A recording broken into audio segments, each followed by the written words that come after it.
Então, pessoal, nesse vídeo vamos dar continuidade ao tema Princípios do Direito Penal. Num outro vídeo nós falamos sobre alguns princípios e nesse sobre o princípio da insignificância e sobre o princípio da presunção de inocência. Então vamos iniciar esse vídeo falando sobre o princípio da insignificância. Sendo aplicado este princípio, tem-se configurada somente a tipicidade formal, que é a conduta e a previsão contida na lei, o que é insuficiente, eis que é ausente um dos elementos da tipicidade, que é a tipicidade material, que consiste no real oficial de que a conduta produza alguma lesão ao bem jurídico tutelado. Para o STF, os requisitos objetivos para a aplicação deste princípio são a mínima ofensividade da conduta, a ausência de periculosidade social da ação, o reduzido grau de reprovabilidade do comportamento e a inexpressividade da lesão jurídica. O STJ, no entanto, entende que, além destes, existem ainda requisitos de ordem subjetiva, ou seja, para o STJ, a importância do objeto material do crime para a vítima, de forma a verificar se no caso concreto houve ou não de fato lesão ao bem jurídico. Pontos importantes. Em relação ao crime de descaminho, há um entendimento próprio, no sentido de que é cabível o princípio da insignificância, pois, apesar de se encontrar entre os crimes contra a administração pública, trata-se de crime contra a ordem tributária. Assim, o STF sustenta que o patamar sobre o valor dos tributos. O STJ, mais recentemente, também adotou esse entendimento.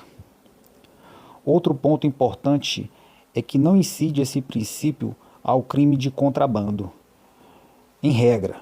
Entretanto, há decisões autorizando a aplicação no caso de importação ilegal de pouca quantidade de medicamento para uso próprio. No que diz respeito à reincidência, que é outro ponto importantíssimo, o STF vem adotando o entendimento no sentido de que a reincidência por si só não afasta a possibilidade de aplicação do princípio, salvo em casos de reincidência específica ou no caso de dedicação à atividade delitiva de forma contumaz, habitual. Esse princípio, em tese, pode ser aplicado a outros delitos, além daqueles de índole patrimonial. Contudo, a jurisprudência firmou o entendimento no sentido de ser incabível tal princípio em relação aos seguintes delitos: furto qualificado, crime ambiental, o crime de moeda falsa, o crime de tráfico de drogas, ao crime de roubo, ou qualquer crime cometido com violência ou grave ameaça à pessoa. Também é incabível contra os crimes contra a administração pública, crimes que envolvam violência doméstica e familiar contra a mulher. E com relação ao furto qualificado e aos crimes ambientais, que eu falei no início, entende-se que há exceções. Sobre o princípio da presunção de inocência, este é tido como o maior pilar de um Estado democrático de direito, pois, segundo este princípio, nenhuma pessoa pode ser considerada culpada e sofrer as consequências disto antes do trânsito em julgado de sentença penal condenatória, artigo 5º da Constituição Federal. Regra probatória ou regra de julgamento. Deste princípio decorre que o ônus, obrigação da prova, cabe ao acusador, o MP ou o ofendido, conforme o caso. O réu é, desde o começo, inocente, até que o acusador prove sua culpa. Assim, temos que o princípio do indúbio pro réu, ou indúbio favor rei, segundo o qual, durante o processo, inclusive na sentença, havendo dúvidas acerca da culpa ou não do acusado, deverá o juiz decidir em favor deste, pois a sua culpa não foi cabalmente comprovada. Outra regra é a regra de tratamento, que decorre deste princípio, que diz que o réu deve ser a todo momento tratado como inocente. E isso tem uma dimensão interna e outra externa. Em sua dimensão interna, o agente deve ser tratado dentro do processo como inocente. E na dimensão interna, o agente deve ser tratado como inocente fora do processo, ou seja, o fato de estar sendo processado não pode gerar reflexos negativos na vida do réu. Agora vou fazer algumas observações importantes sobre alguns pontos que são polêmicos e a respectiva posição dos tribunais superiores. Primeiramente, temos a súmula 444 do STJ, que diz que processos criminais em curso e inquéritos policiais em face do acusado não podem ser considerados maus antecedentes. Uma outra observação é sobre a existência de prisões cautelares. Essas não ofendem o princípio da presunção de inocência, pois nesse caso não se trata de uma prisão como cumprimento de pena, mas medidas que visam garantir que o processo penal seja devidamente instruído ou a eventual sentença condenatória seja cumprida. Observação 2. A revogação do benefício da suspensão condicional do processo em razão do cometimento de crime.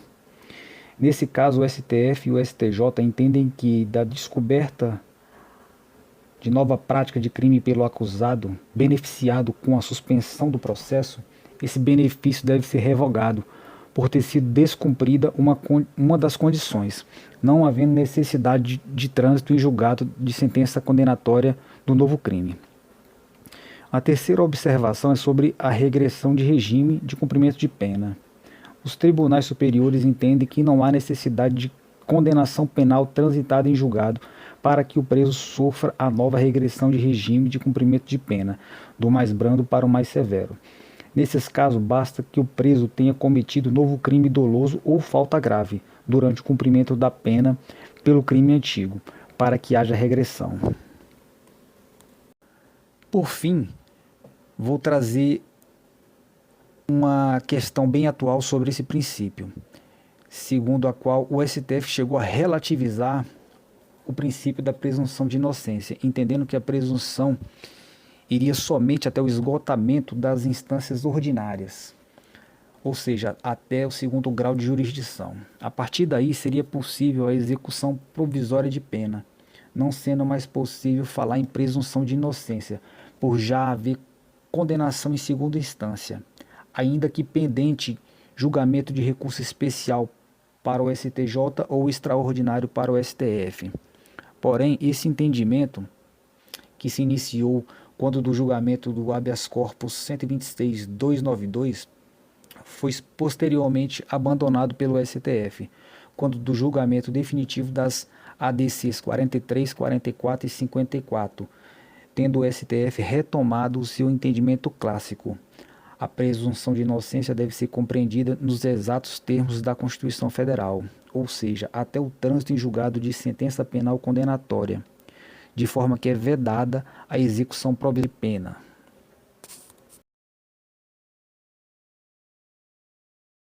É isso aí, pessoal. Assim encerramos esse tópico relacionado aos princípios do direito penal. Espero que vocês tenham gostado e até o próximo vídeo. Valeu!